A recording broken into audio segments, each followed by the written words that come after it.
Hello everyone, welcome back to my channel. दोस्तों, आज मैं आपके लिए बहुत ही अमेजिंग चीज़ लेकर आया हूं। दोस्तों, आपको मालूम है कि जैसे जैसे प्रशिक्षण निकलता जा रहा है, पीछे की चीज़ें आप भूलते जा रहे हैं। तो मैं इस वीडियो में आपके लिए लेकर आया हूं कोर्स 1 से लेकर कोर्स 9 तक सभी मुख्य प्रश्नों का संग्रह।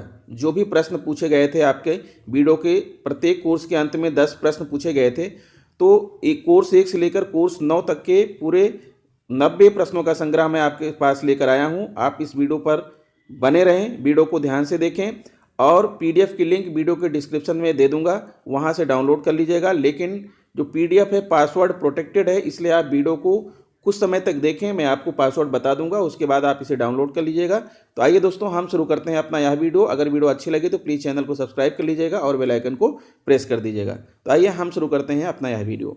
तो दोस्तों, जैसा कि आप देख पा रहे हैं, मॉड्यूल 1 में जो प्रश्न पूछे गए थे उनको मैंने यहाँ पर देखिए छोटे छोटे सेंटेंसेस के रूप में मैंने बना दिया है। प्रश्नों को जो है सरल सेंटेंसेस के रूप में बना दिया है। आप देख सकते हैं, समावेशी शिक्षा को बढ़ावा देने के लिए शिक्षक की सामाजिक आर्थिक स्थिति महत्वपूर्ण नहीं है, बल्कि महत्वपूर्ण है कि शिक्षक का सकारात्मक और निष्पक्ष रवैया तथा शिक्षक का विश्वास कि सभी बच्चे एक साथ सीख सकते हैं।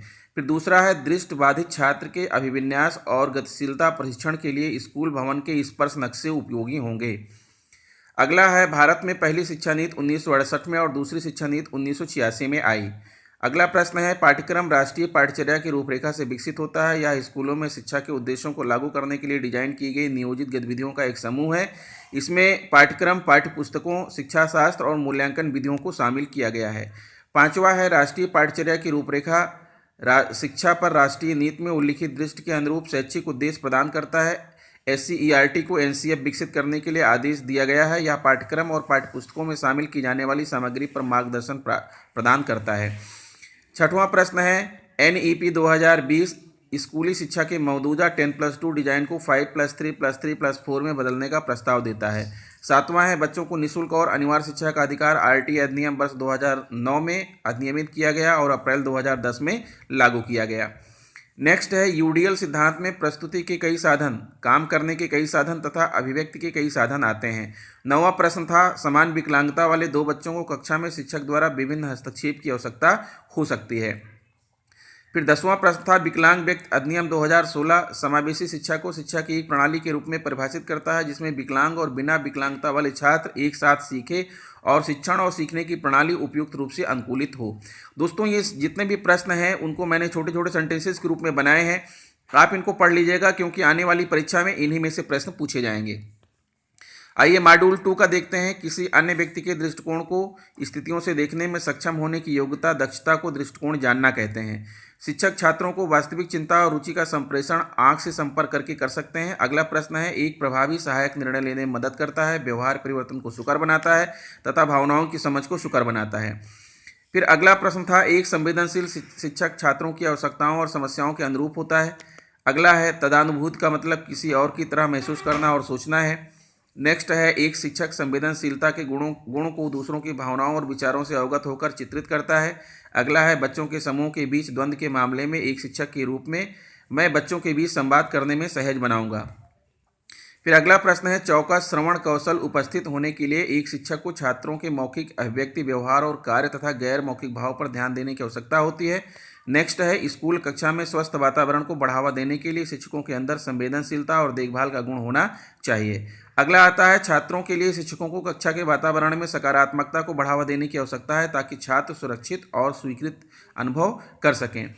फिर मॉड्यूल 3 की प्रश्नोत्तरी है, घरेलू हिंसा गरीब परिवार में तथा कुलीन परिवार में दोनों में होती है। दिया गया आसन भुजंग आसन है। सभी भावनाएं व्यक्त की जानी चाहिए। हस्तोत्तनासन में बाहें ऊपर की ओर खींची होती हैं। संतुलित आहार से तात्पर्य उचित अनुपात में प्रोटीन, कार्बोहाइड्रेट, वसा, विटामिन का समावेश है।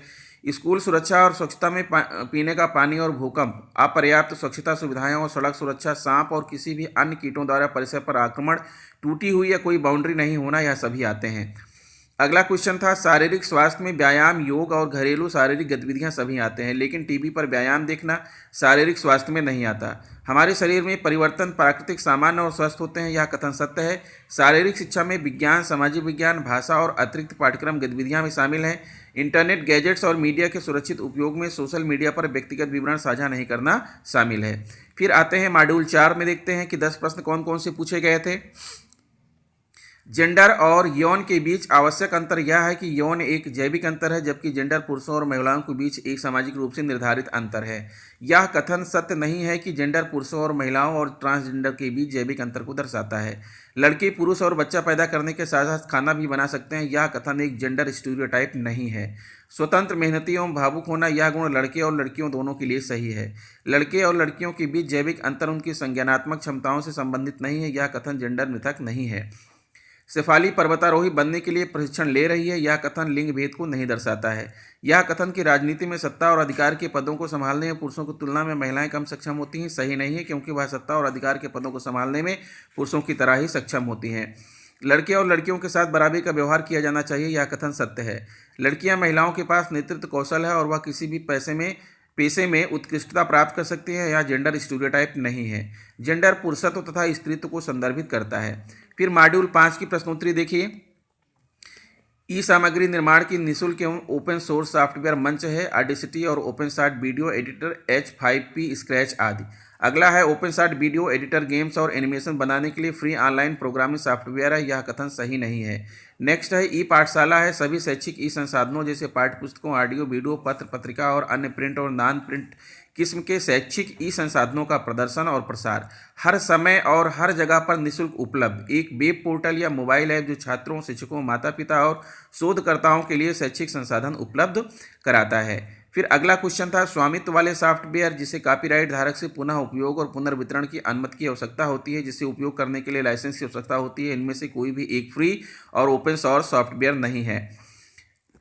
नेक्स्ट है आईसीटी समेकित के शिक्षण के लिए विषय वस्तु विश्लेषण की आवश्यकता है। विभिन्न आईसीटी उपकरणों का उपयोग करके शिक्षण दृष्टिकोण या विधियों की योजना, सीखने के परिणामों को प्राप्त करने और उनका आकलन करने के लिए उन अवधारणाओं पर जोर दें जहां आईसीटी को एकीकृत किया जा सकता है। आईसीटी उपकरण का उपयोग करके कक्षा में विभिन्न गतिविधियों का आयोजन। फिर नेक्स्ट क्वेश्चन है ओपन एजुकेशनल रिसोर्स OER है, NROER सुलभ स्कूल विषय अवधारणा आधारित एक पुस्तकालय है जिसमें ऑडियो वीडियो, सीखने की वस्तुएं, चित्र, प्रश्न बैंक, गतिविधियां, प्रस्तुतियां हैं जिन्हें डाउनलोड और साझा किया जा सकता है और जिन पर टिप्पणी भी की जा सकती है। अधिगम, शिक्षण और मूल्यांकन के लिए उपयोगी, स्वतंत्र रूप से उपलब्ध, खुलेआम लाइसेंस प्राप्त सामग्री और मीडिया। फिर नेक्स्ट है ई सामग्री है, सूचना जो कि इलेक्ट्रॉनिक उपकरणों, कंप्यूटर संगणक, जाल तंत्र जैसे इंटरनेट द्वारा उपलब्ध कराई जाए। रिपोजिटरी और वेब पोर्टल जैसे NROER, ई पाठशाला, साक्षात, ओलाब आदि से प्राप्त सामग्री तथा डिजिटल टेक्स्ट, चित्र, ऑडियो वीडियो, एनिमेशन, इंटरैक्टिव और सिमुलेशन के रूप में सामग्री। नेक्स्ट है आईसीटी अधिगम, शिक्षण और मूल्यांकन में सहयोग इस प्रकार देता है। श्रव्य, दृश्य सहित बहुज्ञानेंद्रिय, ग्रहणशील रणनीति प्रदान करता है जिसमें अधिगम की वृद्धि होती है। अधिगम के साधनों का कहीं भी और कभी भी अधिगम का अवसर प्रदान करता है। स्वयं निर्धारित गति से अधिगम और धारणा निर्माण को प्रोत्साहित करता है। नेक्स्ट क्वेश्चन था आईसीटी कल्पना से संबंधित नहीं है। फिर अगला है अधिगम और एवं शिक्षण के लिए आईसीटी महत्वपूर्ण है, गुणवत्ता में सुधार के लिए, शिक्षण को प्रभावी बनाने के लिए तथा पारंपरिक विधि में बदलाव के लिए। फिर आता है मॉड्यूल 6। दोस्तों मैं आपको पीडीएफ का पासवर्ड बता देता हूं। पीडीएफ का पासवर्ड है 129 129 129 लिखेंगे तो पीडीएफ आपका खुल जाएगा। ठीक है, आगे बढ़ते हैं। कला समय की शिक्षा भावनात्मक, मनोज्ञात्मक तथा संज्ञानात्मक क्षेत्र के विकास में सहायक होती है। समेकित का अर्थ है विभिन्न पाठ्यक्रम क्षेत्रों के शिक्षण के साथ कला का संयोजन। चित्र प्रदर्शन कला नहीं है। कला समय की शिक्षा में कला को शिक्षण शास्त्र का एक टूल के संदर्भ में लिया गया है। कला समय की शिक्षा की गतिविधियों का वीडियो देखने के बाद बारिश की ध्वनियां उंगलियों से बनाई जा सकती हैं। गणित की विभिन्न अवधारणाएं, विज्ञान, सामाजिक विज्ञान और भाषा को समेकित अध्ययन के जरिए प्रभावकारी ढंग से पढ़ाया जा सकता है, यह कथन सही है। कला समेकित गतिविधियां अनुभव आधारित अधिगम के सिद्धांत पर आधारित हैं। कला रूपों के एकीकरण के माध्यम से शिक्षकों द्वारा मूल्यांकन नहीं किया जा सकता, यह कथन गलत है। कला समय की शिक्षा के माध्यम से शिक्षक कला अनुभव के लिए गतिविधियां विकसित कर सकेंगे। विशेष जरूरत वाले बच्चों CWSM को कला समय की शिक्षा के माध्यम से आनंददायी अधिगम में लगाया जा सकता है। फिर आते हैं प्रश्न जो है आपकी प्रश्नोत्तरी 7, मॉड्यूल 7 देखिए। गणित में सीखने की क्षमता का आकलन नैदानिक परीक्षण के द्वारा किया जा सकता है। एक शिक्षक कक्षा के कार्य को एकत्रित कर पढ़ती है, फिर छात्रों की जरूरतों को पूरा करने के लिए वह अगले पाठ की योजना बनाते हुए समायोजित करती है। वह सीखने के लिए आकलन का कार्य कर रही है। सतत और व्यापक आकलन यह समझने के लिए आवश्यक है कि कैसे अधिगम को अवलोकन, रिकॉर्ड और बेहतर बनाया जा सकता है। छात्रों की रैंकिंग एक उपयुक्त प्रारंभिक आकलन का कार्य नहीं है। कक्षा में समूह गतिविधियों द्वारा छात्रों में सहयोग विकसित किया जा सकता है। अगला है योग्यता आधारित गतिविधि विद्यालय आधारित आकलन की मुख्य विशेषता है। नेक्स्ट है छात्र अधिगम मानदंड सीखने का आकलन का हिस्सा है। निर्देश के अंत में उपलब्धि का आकलन करना सीखने का आकलन है। फिर अगला है अधिगम का अनविच्छिक आकलन रचनात्मक आकलन का हिस्सा है। आकलन का उद्देश्य है किसी चीज़ की गुणवत्ता के बारे में निर्णय लेना। फिर आते हैं, आगे बढ़ते हैं और देखते हैं जो है आपका 8वां मॉड्यूल है। इसमें जो प्रश्न पूछे गए थे, कक्षा 1 और 2 में पर्यावरण अध्ययन भाषा और गणित के साथ पढ़ाया जाता है। प्राथमिक स्तर पर पर्यावरण अध्ययन के सीखने सिखाने के उद्देश्यों में शिक्षार्थियों को वैज्ञानिक नियम याद कराने में मदद करना शामिल नहीं किया जा सकता। विभिन्न मापदंडों के लिए विद्यार्थियों की सीखने की प्रगति और उनके स्तरों पर पता लगाने के लिए रूब्रिक्स मापदंडों का सेट सबसे उपयुक्त है। पर्यावरण को सुरक्षित रखने वाले 3 राह हैं: रिड्यूस, रीयूज और रिसाइकिल। प्रत्येक बच्चे अपनी पाठ्यचर्या का सर्जन करता है। यह पर्यावरण अध्ययन शिक्षण अधिगम के अनुरूप नहीं है। कक्षा में सहयोगी और सहकारी रूप से सीखने को बढ़ावा देना बच्चों के बीच व्यक्तिगत सामाजिक गुणों को बढ़ाने में मदद करता है। आसपास की चीज़ों की पड़ताल करने के अवसर उपलब्ध करवाएं। यह प्राथमिक स्तर के पर्यावरण अध्ययन की पाठ्यचर्या में होना चाहिए। पर्यावरण अध्ययन परिभाषाओं को याद कराने को बढ़ावा नहीं देता। पर्यावरण अध्ययन की प्रकृति अंतर्विषयक है। राष्ट्रीय पाठ्यचर्या की रूपरेखा के अनुसार पर्यावरण अध्ययन के लिए यह वाक्यांश सही है। प्रत्येक कक्षा के लिए सीखने के प्रतिफल अलग होते हैं। यह वाक्यांश पाठ्यचर्या संबंधी अपेक्षाओं और सीखने के प्रतिफलों के बारे में सही है। फिर आता है प्रश्नोत्तरी 9, यानी कोर्स 9 की प्रश्नोत्तरी। भिन्न अंकों का परिचय देने के लिए गतिविधि का उपयोग किया जाएगा। गणित को आनंददायी बनाने के लिए केवल समस्याओं के बारे में छात्रों को बताना जरूरी नहीं है। x+2 व्यंजक के ज्ञात और अज्ञात के बीच के संबंध को बताता है। गणित सिखाने में खेल का उपयोग किया जाता है। बच्चों की ऊर्जा और समय की बर्बादी के लिए यह कथन सही नहीं है। गणित की पढ़ाई करते समय बच्चे विचारों को सामान्यीकृत करना सीखते हैं, सिद्धांत तैयार करना तथा तर्क के आधार पर बयान साबित करना सीखते हैं। गणित कक्षा में बच्चों को गणितीय अवधारणाओं के बारे में उनके विचारों को पेश कर और चर्चा करना चाहिए। एक प्रासंगिक स्थिति पर काम करते हुए छात्र से उम्मीद है कि इसमें शामिल गणितीय सिद्धांत की पहचान करें। गणित में की गई गतिविधियां छात्रों को खुशी से गणित की अवधारणाओं को ढूंढने के योग्य बनाती हैं। प्राथमिक स्तर पर गणित सीखने के मूल्यांकन के लिए इस पर ध्यान दिया जाना चाहिए कि बच्चे कैसे सीखते हैं। गणित शारीरिक शक्ति विकसित करने में मदद नहीं करता। तो दोस्तों ये रहे 90 सेंटेंसेस जो कि मॉड्यूल 1 से लेकर मॉड्यूल 9 तक के जो प्रश्न पूछे गए थे उन्हीं को मैंने छोटे छोटे सेंटेंसेस में बना दिया है।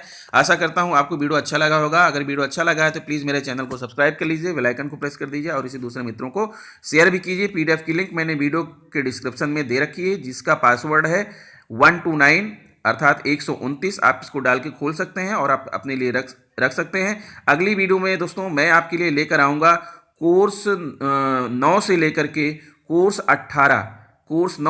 कोर्स 18 तक के सभी प्रश्नों का संग्रह। तो आप मेरे चैनल पर बने रहें, चैनल को सब्सक्राइब जरूर कर लें ताकि आपके नोटिफिकेशन प्राप्त हो जाए। तो मिलते हैं दोस्तों आपसे नेक्स्ट वीडियो में, तब तक के लिए नमस्कार।